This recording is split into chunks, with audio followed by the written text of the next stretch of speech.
So don't fight your strengths. Just do what you're good at.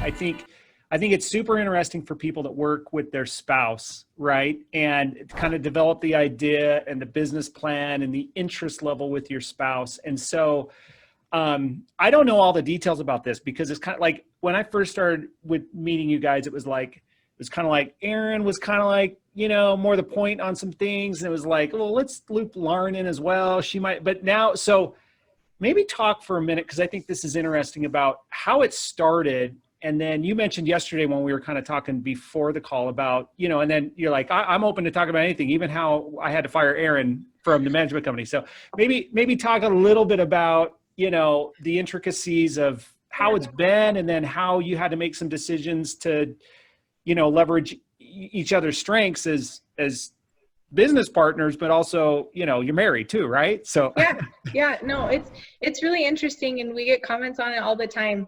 I think it's the best thing in the world to work with my husband. Other people would disagree. I definitely think, and it's changed over time. So in the beginning, my husband quit his job first. So Aaron quit first, and I was still working full time.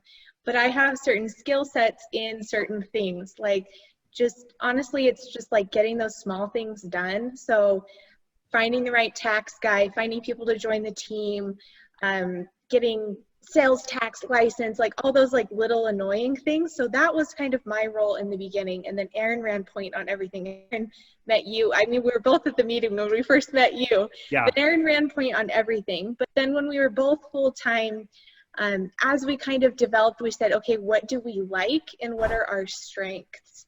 And I just really fell in love with management. Like, I want to totally turn management, property management around, both long-term and short-term. I think there's a lot of things that are broken in the system. And so I have a passion for that. So I started working more on the management company, as well as the management just requires those little tasks. So don't fight your strengths. Just do what you're good at.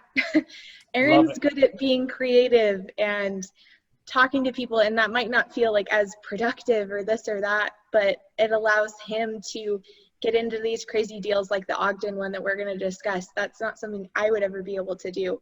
So if you're working with a partnership, whether it's your marriage or not, don't fight your strengths. Celebrate each other, even if it's not what you're good at. Just celebrate each other, and then that's how you're going to grow the quickest if you're not trying to develop a whole new skill set. No, that's awesome. And I noticed that kind of from the outside looking in, where, Aaron at some point was just kind of like, what, Lauren's taking control of this. Like, she does this part better than I do. Right. And so that's great. And I'm sure it involves just nonstop communication and feedback and, being open about like what's working, what's not, and those kind of things.